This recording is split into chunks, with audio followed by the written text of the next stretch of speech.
welcome to One Cool Thing. I'm Alex Cologne and I'm here with Jim Fisher. And today we're talking about the DJI Air 2S.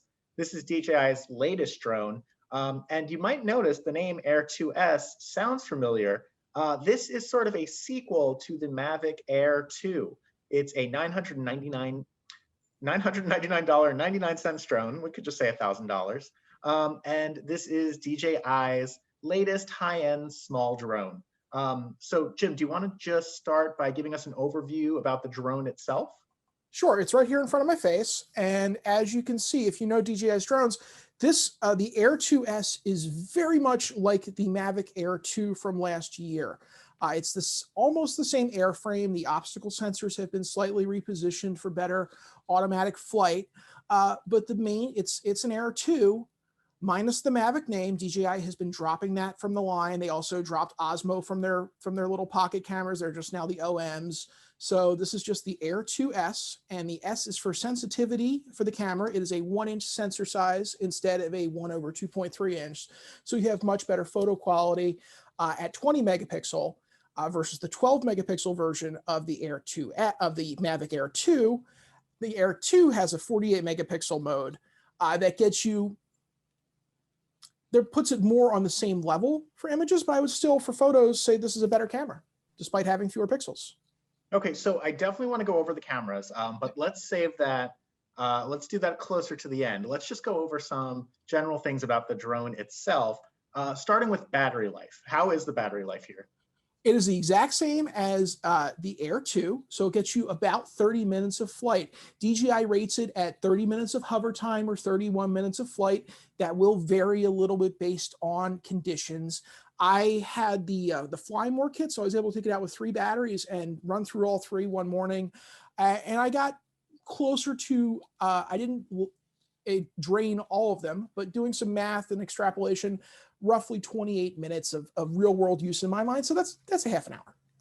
Okay, and you mentioned the Fly More kit. This is something that we pretty much talk about. DJI offers different kits with all of its drones. What comes in the Fly More kit here? The Fly More kit, the big advantage is 2 extra batteries. You also get some neutral density filters to the lens and a small carrying case, and it's $12.99. All right, so another big thing about drones, DJI drones in particular, are the number of safety features that they come with. So what safety features are you getting here in the Air 2S?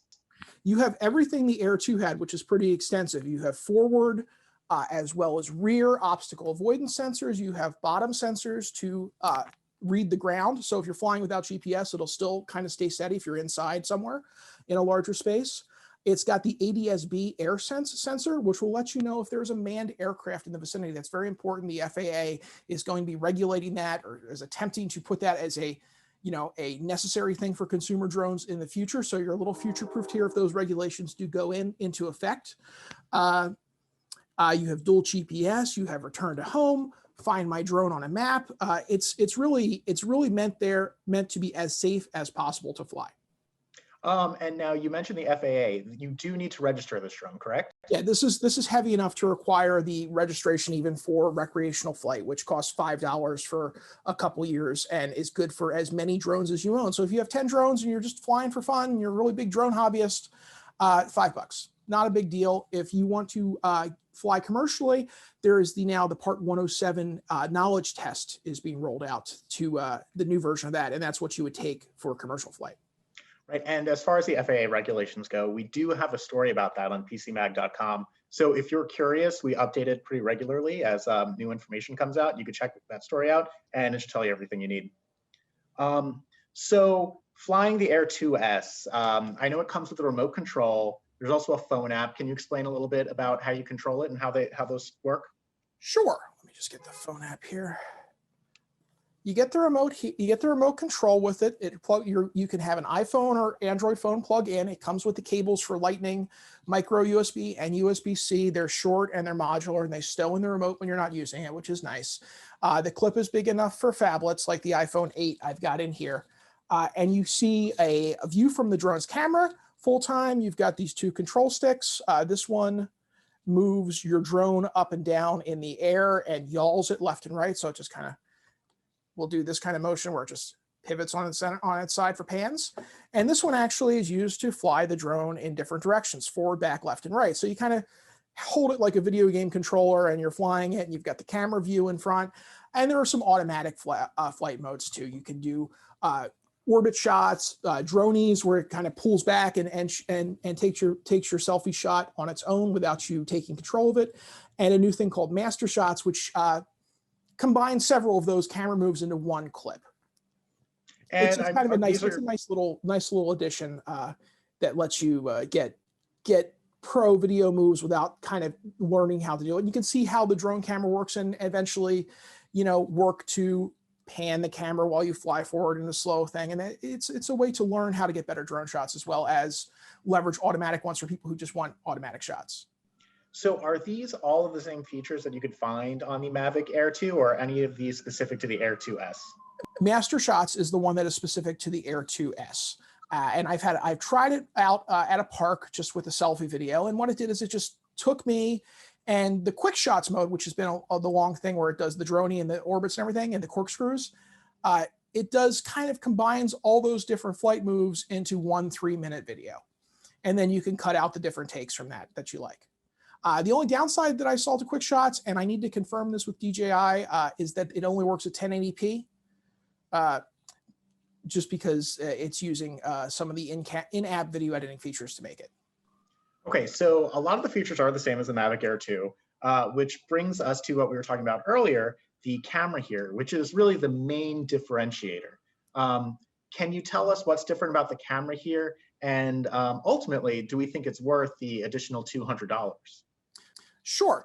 The big difference is the sensor size. The 1-inch sensor in this little tiny drone camera has about 4 times the surface area as a typical cell phone camera sensor or point-and-shoot camera sensor. It's a 1-inch class is what it's called. And the net benefits of that are better dynamic range for your images.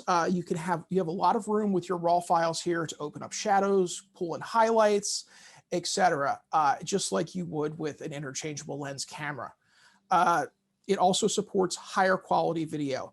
This will record 10-bit D-Log versus 8-bit, so you have twice as much room for video at color correction. I should say twice as much leeway for color correction in Final Cut or Premiere. And it also does HDR HLG, which is the higher quality, ready to edit, ready to pre-graded, no color correction required, ready to show on a UHD HDR TV video format.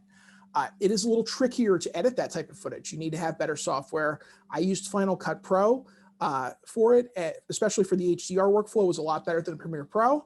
But there's a learning curve there that pros may already be used to, but consumers shopping for a drone may still want to look at the Air 2 because it's $200 less, and those extra features may not be something you're getting a lot out of. The resolution is the other thing. While we did mention that for stills, this is just 20 megapixels, which is plenty.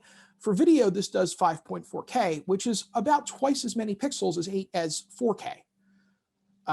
It's a 16 megapixel per frame versus an 8 megapixel per frame. So for video, you're getting twice as much data, twice as much information. If you feel like you want to crop into video in post to punch in for even for 1080p, use digital zoom, that is something that the extra pixels in the video will come in helpful for and may be worth the extra money for you. Okay, so ultimately at the end of the day, what you're saying is that you feel that the $800 Mavic Air 2 is probably still the better choice for most casual everyday consumers, whereas the Air 2S is more geared toward pros? Yeah, this is not, there's also a Mavic 2 Pro, which is a little older now and doesn't have the AirSense sensor, but also has a 1-inch camera that is maybe actually even a little bit better than this in some regards, but not in others. I think I would give slight preference to this for the customer who had previously looked at the Mavic 2 Pro and really wanted the best image quality and video quality out of a drone. But for most folks, you can get away very well for $200 less with the Mavic Air 2, maybe save some extra money for the extra batteries, which are very helpful. All right, so this is the DJI Air 2S. We gave it 4 stars. We have an in-depth review on PC Mag where we go into all these details that we just spoke about and many, many more. You could see sample video there, sample images. and it will really help you make a decision if this is the right drone for you. So thanks for watching One Cool Thing, and we will see you again next time.